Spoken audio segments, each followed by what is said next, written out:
America এবং তাদের যে মিত্র পশ্চিমা রাষ্ট্রসমূহ তারা বাংলাদেশের এই নির্বাচনকে এখনো পর্যন্ত গ্রহণযোগ্য নির্বাচন হিসেবে স্বীকৃতি দেয়নি। সরকারের সঙ্গে অর্থাৎ একটি দেশের সঙ্গে একটি দেশের যে সম্পর্ক থাকে, রাষ্ট্রের সঙ্গে একটি রাষ্ট্রের যে সম্পর্ক থাকে এবং দৈনন্দিন কর্মকাণ্ডগুলো চালিয়ে নেওয়ার জন্য যতটুকু সংযোগ রাখা দরকার ঠিক ততটুক রেখে আমেরিকা এবং ইউরোপ যে নড়াচড়া করছে, যে ইঙ্গিত তারা দিচ্ছে এবং যে সকল তৎপরতা চালাচ্ছে তা কেবল আওয়ামী লীগের জন্য বিপদ বিপত্তির কারণ হবে না, অনাগত দিনে পুরো দেশ এবং জাতির জন্য একটি মহাবিপদের কারণ হিসেবে দেখা যাচ্ছে।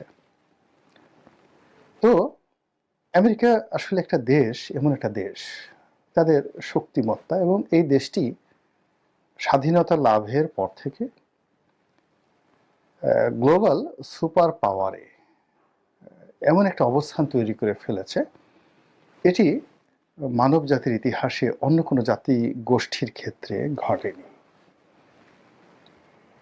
হাজার বছরের ইতিহাসে যদি আপনি ধরেন, বহু পরাশক্তি এসছে। একসময় বিশেষ একেবারে প্রথম পরাশক্তি হিসেবে পারস্য আসলো, কিন্তু তাদেরকে অনেক নাস্তানাবুদ হতে হয়েছে।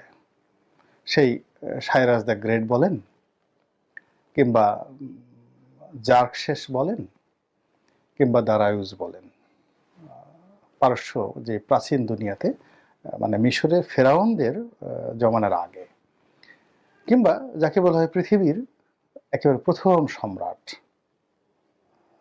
যার নাম সারগন, ব্যাবিলনীয় সভ্যতা এবং আশিরীয় সভ্যতার যুগে তিনি যে প্রথম ডাইনেস্টি তৈরি করে ফেলেছিলেন, তাকেও কিন্তু এবং তার পরবর্তী প্রজন্মকে বহুত দুর্ভোগ এবং দশার মধ্যে পড়তে হয়েছিল। চীনেও একটা ডাইনেস্টি তৈরি হয়েছিল, শি হুয়ানটি, প্রথম চীনের সম্রাট। তো তিনিও তার পরে আর সেই সাম্রাজ্য টিকেনি। এর বাইরে চেঙ্গিস খান যে বিশাল সাম্রাজ্য গড়ে তুলেছিলেন, তো চেঙ্গিস খানের পর তার বংশধরেরা, বিশেষ করে মুঙ্গু খান এবং হালাকু খান, এই তিনজন, চেঙ্গিস খান, মুঙ্গু খান এবং হালাকু খান, এই তিনজন গ্রেট খান, তাদের জমানাতে ইউয়ান রাজবংশ চীন, মঙ্গোলিয়া, ইউরোপ, মধ্য এশিয়া এবং আমাদের ভারতবর্ষেও কিন্তু বিশাল প্রভাব তারা দেখিয়েছেন। তার বাইরে মধ্যপ্রাচ্য, উত্তর আফ্রিকা এবং ইরান, বিশাল এলাকাতে তারা সাকল্যে 50 বছরের মতো দাপট দেখাতে পেরেছেন। বাতুখা, জোসিখা, বাতুখা ইউরোপে তিনি অভিযান পরিচালনা করেছিলেন, তারপরে হালাকু খান, এরপরে মধ্য এশিয়াতে যারা করেছেন, সব মিলিয়ে তারা 50 বছর দাপট দেখাতে পেরেছিলেন। এরপর তাদের সেই দাপট কিন্তু থাকেনি এবং ধীরে ধীরে ধীরে ধীরে তারা যে বেইজিংয়ে সাম্রাজ্য প্রতিষ্ঠা করেছিলেন, ইউয়ান ডাইনেস্টি, এই ইউয়ান ডাইনেস্টিটা শেষ হয়ে যায়। আর মধ্যপ্রাচ্যে যে বিশাল সাম্রাজ্য ইরানে গড়ে তুলেছেন হালাকু খান, সেটিও বেশি দিন টিকে না। পরবর্তীতে সেটি অন্য একটি সাম্রাজ্যের রূপ নেয় এবং তারা সবাই মুসলিম হয়ে যায়। যাই হোক, এটা লং ইতিহাস বললাম এই কারণে যে মানব জাতির ইতিহাসে 50 বছর থেকে 100 বছরের বেশি কোন একটি ডাইনেস্টি আসলে ওইভাবে দাপট দেখাতে পারে না। কিন্তু যেটা আমেরিকা, সেটি তারা শ্রেষ্ঠত্বে, জ্ঞান বিজ্ঞানে, অর্থবীর্তে গত 100 বছরেরও বেশি সময় ধরে ক্রমাগতভাবে যে দাপট দেখিয়ে চলছে, সেই দাপটের পতনের এখনো পর্যন্ত কোনো লক্ষণ ভেসে উঠছেনি।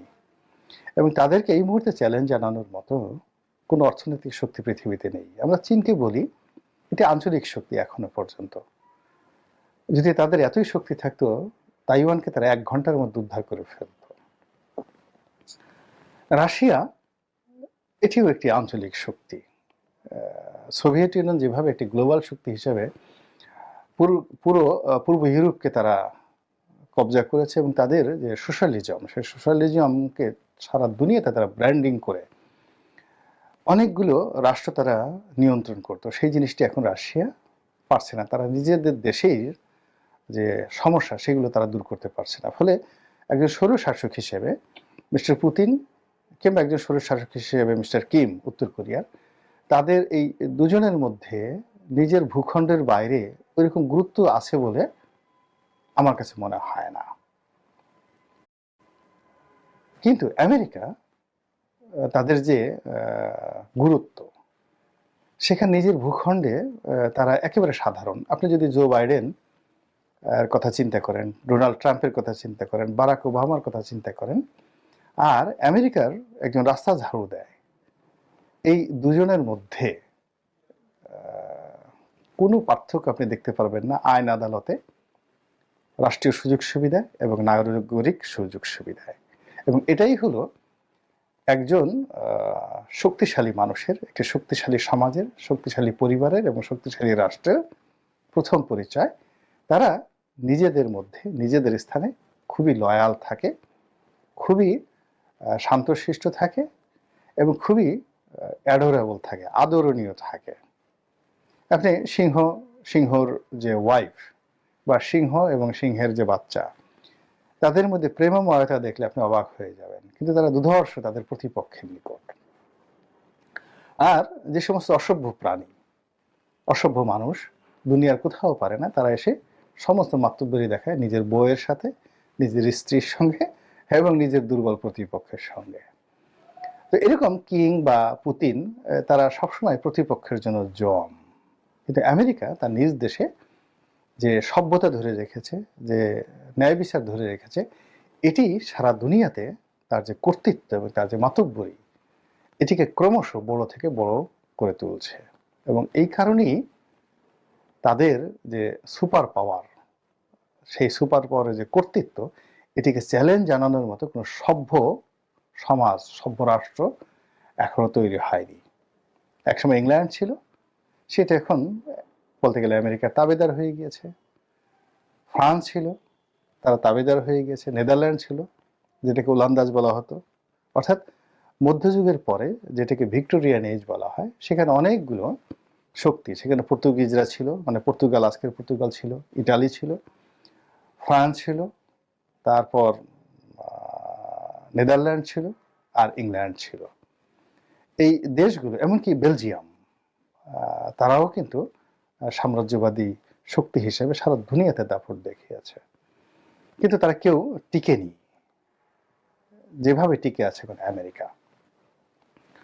তো সেই আমেরিকা বাংলাদেশের বিরুদ্ধে এটা করবে, ওটা করবে, এরকম গত হম্বিতম্বি 1-1.5 বছর যাবৎ তারা দেখায় আসছিল। এবং সেই হম্বিতম্বির পরে যখন একটা দামি মাকড়ার একটা নির্বাচন হয়ে গেল, আমেরিকা খামোশ হয়ে গেল যেদিন নির্বাচনের তফসিল ঘোষণা করা হলো। এবং যারা নির্বাচনের সুবিধাভোগী, তাদের বক্তব্য হলো যে আমেরিকা আর কিছু করতে পারবে না, তারা আওয়ামী লীগের সঙ্গে সমঝোতা করবে, তলে তলে সমঝোতা করেছে এবং কিছু ব্যবসা বাণিজ্য দিলে, স্যান্ডউইচ খাওয়ালে, 1 বোতল হুইস্কি দিলে তারা খুব খুশি হয়ে যাবে। এবং গোপনে যদি রাশিয়ার যে পুতিন যে মদ খান, ভোদকা, সেটি যদি 2-4 বোতল যদি পিটার ডি হাসের কাছে পাঠিয়ে দেওয়া হয়, তাহলে পিটার ডি হাস আর লাফালাফি করবেন না। এরকম যারা সরল অঙ্ক কষে মনের আনন্দে বগল বাজাচ্ছিলেন, ডুগডুগি বাজাচ্ছিলেন, তাদের সেই ডুগডুগি এখন আজকের এই দিনে আমি যে ভিডিওটা করছি, কি অবস্থায় পৌঁছেছে, একমাত্র যারা রাষ্ট্রযন্ত্রের সাথে খুব গুরুত্বপূর্ণ জায়গাতে আছেন, অর্থ বিভাগে আছেন, ব্যাংকিং সেক্টরে আছেন, পররাষ্ট্র মন্ত্রণালয়ে আছেন, প্রতিরক্ষা মন্ত্রণালয়ে আছেন, বিচার অঙ্গনে আছেন, তারা খুব ভালো করে জানেন যে কি পরিমাণ প্রেশার এবং চাপ ধেয়ে আসছে বাংলাদেশের দিকে। এবং যখন কোনো কালবৈশাখী হয়, কোনো ঝড় হয়, ঝঞ্ঝা হয়, তখন আকাশ দেখে বোঝা যায়। তদ্রূপ বাংলাদেশের এই যে যারা বিবেকবান লোক, যদি একটু আকাশের দিকে তাকান, রাজনীতির আকাশের দিকে তাকান, অর্থনীতির আকাশের দিকে তাকান, সংস্কৃতির আকাশের দিকে তাকান, ধর্ম, কর্ম, নীতি, নৈতিকতার যে আকাশ রয়েছে সেখানে তাকান, সব জায়গায় দেখবেন যে কালো মেঘ বাসা বেঁধেছে, এবং এমনভাবে বাসা বেঁধেছে যেটি গত 100 বছরে এই বাংলার ইতিহাসে কখনো ঘটেনি। অর্থাৎ আজ থেকে 100 বছর আগে কত সাল ছিল, মানে এখন যদি 2024 হয় তাহলে কত ছিল, 1924 সন। 1924 সন থেকে এই 2024 সন পর্যন্ত আমাদের জাতীয় জীবনে কি কি ঘটেছে। 24 সনে আমরা ছিলাম ব্রিটিশ ভারতের অধীন, তারপর আমরা পাকিস্তানের অধীন হয়ে গেলাম, এরপর আমরা স্বাধীন হয়ে গেলাম। এই তিনটি ঘটনা। এর মধ্যে 24 সন থেকে এ পর্যন্ত আমাদের কয়টি নির্বাচন হয়েছে? অসংখ্য সিটি কর্পোরেশন নির্বাচন হয়েছে, তারপরে বেঙ্গল লেজিসলেটিভ অ্যাসেম্বলির নির্বাচন হয়েছে, তারপরে ভারত শাসন আইনের অধীনে দুটো নির্বাচন হয়েছে, অবিভক্ত বাংলার দুটো নির্বাচন হয়েছে। এরপরে পাকিস্তান জমানায় অনেকগুলো নির্বাচন হয়েছে, জাতীয় এবং আঞ্চলিক। তো সবগুলোর ইতিহাস আপনি পর্যালোচনা করে দেখেন, দামি কাণ্ডে যা ঘটেছে এইরকম ঘটনা কখনো ঘটেনি।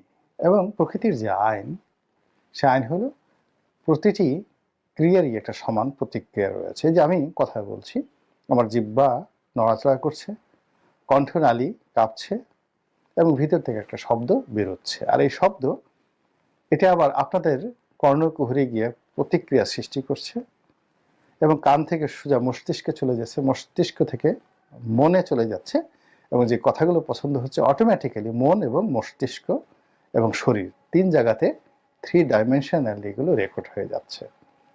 It's a law of justice, it's a law of nature. আর এই যে কথাগুলো বলছি, আপনার শরীরের মধ্যে ত্রিমাত্রিক যে রেকর্ড, তার বাইরে আবার বায়ুমণ্ডলে এটা পার্মানেন্ট, কিয়ামত পর্যন্ত এটি রেকর্ড হয়ে থাকবে। আর আমি যে কথাগুলো বলছি, এই কথাগুলো, এই যে দেখুন আমি হাত দিয়ে দেখাচ্ছি, আমার এখানে একটা ছোট তাবিজের মতো আছে, এখানে আবার রেকর্ড হয়ে আছে, কিয়ামতের দিন এটি আল্লাহ রাব্বুল আলামিন খুলে তার সামনে এটি রাখা হবে।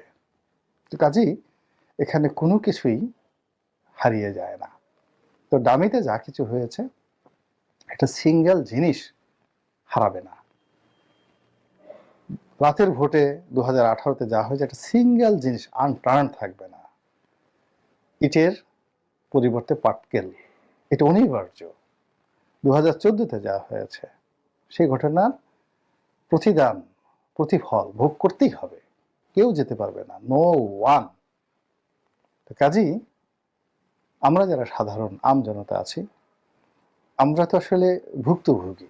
তো কাজেই এই যে ঝড় আসছে, সুনামি আসছে, যে ভয়, আতঙ্ক বা কালো মেঘের যে হাতছানি, এগুলো যদি আমরা অনুধাবন করতে পারি এবং যতটা সম্ভব নিজ নিজ অবস্থান থেকে যদি সতর্ক থাকতে পারি, তুলনামূলকভাবে ক্ষতি কম হবে, দুঃখবোধ কম হবে এবং নিরাপদ থাকবে।